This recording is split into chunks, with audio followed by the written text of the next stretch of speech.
नमस्कार, मैं हूं आपके साथ जानवी यादव और आप देख रहे हैं एचएम न्यूज़। एक बड़ी खबर इस वक्त आ रही है जिस पर हेल्थ केयर सेंटर बांद्रा से लापता महिला मरीज की लाश 60 घंटे बाद परिवार को शमशान घाट में मिली। इस लाश को लावारिस समझकर प्रशासन अंतिम संस्कार करने जा रहा था। अगर 10 मिनट और देरी होती तो लाश नहीं बल्कि सिर्फ लाश की बजाय राख मिलती। जी हाँ, जिस बुजुर्ग महिला को अस्पताल में भर्ती कराने के लिए परिवार को 1 जून की आधी रात एक के बाद एक 5 अस्पतालों के चक्कर काटने पड़े, उसके बाद मशक्कत करके किसी तरह अस्पताल के बजाय 2 जून को बांद्रा के कोविड हेल्थ केयर सेंटर में जगह मिली। लेकिन बदकिस्मती ऐसी थी कि 3 जून को निसर्ग तूफान के चलते इस कोविड हेल्थ केयर सेंटर से भी शिफ्ट करना पड़ा। प्रशासन ने तमाम मरीजों को इस कोविड सेंटर से शहर के अलग अलग अस्पतालों में शिफ्ट किया, लेकिन 62 साल की ज्ञानती देवी हेल्थ केयर सेंटर से कहां शिफ्ट कर दी गई, इसकी जानकारी परिवार को 60 घंटे बाद मिली। लेकिन तब तक बहुत देर हो चुकी थी, क्योंकि तब तक महिला की मौत हो चुकी थी और वो मिली भी तो शमशान में। अगर इस परिवार को 10 मिनट और देर होती तो लाश के बजाय सिर्फ राख मिलती। खबर के मुताबिक संदीप शर्मा अपनी नानी को जनवरी महीने में इलाज के लिए मुंबई लाए थे। इसी बीच कोरोना काल में 1 जून को उनकी तबीयत बिगड़ गई, जिसके बाद संदीप नानी को लेकर 3 घंटे तक अस्पताल के चक्कर एक के बाद एक काटते रहे। जब 5 अस्पतालों के चक्कर काट लिए और बेड नहीं मिला, फिर उसके बाद बीकेसी के हेल्थ केयर सेंटर में 2 जून की सुबह उन्हें भर्ती कराया गया।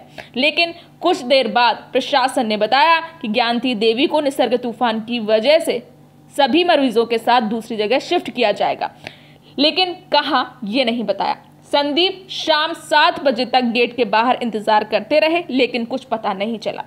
फिर उन्हें बताया गया कि मरीज शिफ्ट हो चुके हैं। इसके बाद संदीप वर्ली के NSCI ग्राउंड गए, लेकिन ज्ञानती देवी वहां नहीं मिली। उन्होंने कई अस्पतालों के चक्कर लगाए। उन्हें पहले सायन भेजा गया, फिर वर्ली और फिर इसके बाद बीकेसी। ऐसा करते हुए 60 घंटे बीत गए। अंत में सायन की एक नर्स ने उन्हें 4 तारीख को बताया कि आप मोर्चरी में चेक करें।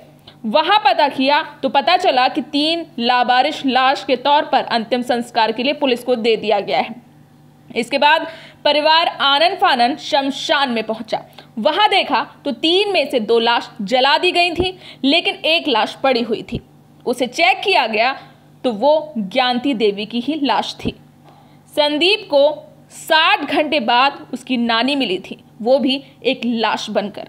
संदीप का कहना है कि इतने बड़े कोविड सेंटर में एडमिशन ही दस्तावेजों के साथ होता है। ऐसे में सेंटर या अस्पताल दस्तावेज ना होने की बात कैसे कह सकते हैं। संदीप का कहना है कि अस्पताल प्रशासन ने तूफान के दिन खुद दस्तावेज गायब कर दिए और इसके बाद उनकी नानी को लावारिस घोषित कर दिया। उन्होंने बताया कि उनकी नानी को सांस की तकलीफ थी। अगर शिफ्टिंग के समय सही जानकारी मिलती तो शायद उनकी नानी बच जाती। मेरी नानी लापता हुई थी बीकेसी कोविड केयर सेंटर से। मैंने उनको वहाँ पर मॉर्निंग को 5 बजे एडमिट किया था और 9 बजे तक उनके साथ में था। मैं उनको देख रहा था, वहाँ पर ही थी। उसके बाद मुझे बताया गया कि सारे पेशेंट को वहाँ से शिफ्ट किया जा रहा है और उसके बाद शिफ्टिंग की कोई भी जानकारी मुझे दी नहीं गई, जो कि मैंने ड्यूरिंग एडमिशन ही मैंने सारे डॉक्यूमेंट्स और अपने नाम पता सब कुछ यहाँ पर देकर आया था, इनके आधार कार्ड के नंबर के साथ में। उसके बाद मुझे कुछ बताया नहीं कि शाम के 7 बजे तक वही उसी बीकेसी के चक्कर काटता रह गया। मैं गेट के सामने खड़ा था मैं, और फिर शाम को बताया गया कि आप जाके चेक कीजिए वर्ली में, हो सकता है इनको वर्ली में शिफ्ट किया गया। उनके पास कुछ भी डॉक्यूमेंट थे नहीं रिगार्डिंग शिफ्टिंग के डॉक्यूमेंट थे, बट उसमें मेरे नानी का नाम नहीं था उसमें। आपको फिर कैसे पता चला कि सायन में है, और जब सायन में पता चला तो क्या आपकी नानी वहाँ पर सही सलामत मिली? 2 जून और 3 जून को पूरे चक्कर काटने के बाद फिर 4 जून की शाम को जो वर्ली हॉस्पिटल के CMO डॉक्टर जोशी ने फ़ोन करके बताया कि उन्होंने बीकेसी के डीन से बात की है और वहाँ से मालूम पड़ा है कि आपकी नानी को सायन हॉस्पिटल में शिफ्ट किया गया है। वहाँ पर हमने जब वहाँ पर गए तो पहली इंक्वायरी में मालूम पड़ा कि वहाँ पर कोई पेशेंट को एडमिट नहीं इस नाम से।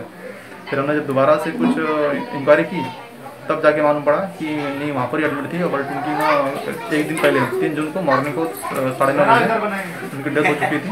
बट उनको साइंस सेमेट्री भेजा गया था वहाँ से अंतिम संस्कार के लिए। फिर आपने वहाँ से बॉडी क्लेम की? फिर वहाँ जाके मैंने बॉडी क्लेम किया वहाँ। आपकी नानी के बदन पे जो जेवरात थे वो गायब हैं? हाँ, उनके नाक का नोस्पिन गायब था, पैर के पायल और बिछिया पैर की गायब थी।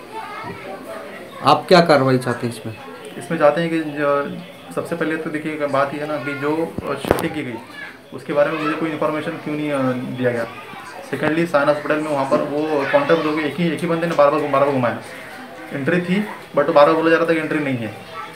थर्ड थिंग कि सीमेंट उनको सब सारा नाम पता देने के बाद भी वहाँ पर साइंस हॉस्पिटल में वहाँ पर अनक्लेम बॉडी उनको वैसे क्यों दिया गया, जिसके ऊपर ना मैं चाहता हूँ कि कोई कार्रवाई होनी चाहिए यहाँ से। ऐसे में सवाल ये उठता है कि आखिर मौत हुई कैसे, इसकी जानकारी कौन देगा। सवाल ये भी उठता है कि एडमिशन के वो दस्तावेज कहाँ गए जिसमें मरीजों का रिकॉर्ड था। किसकी लापरवाहियों की वजह से शिफ्टिंग के समय जानकारी नहीं दी गई।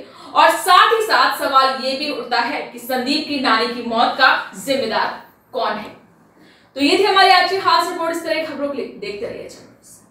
हमारी न्यूज़ आपको पसंद आई हो तो वीडियो को लाइक करें और हमारे साथ जुड़े रहने के लिए चैनल को सब्सक्राइब कर बेल आइकन को ज़रूर दबाएं, जिससे हमारी सारी अपडेट्स आपको मिलती रहें।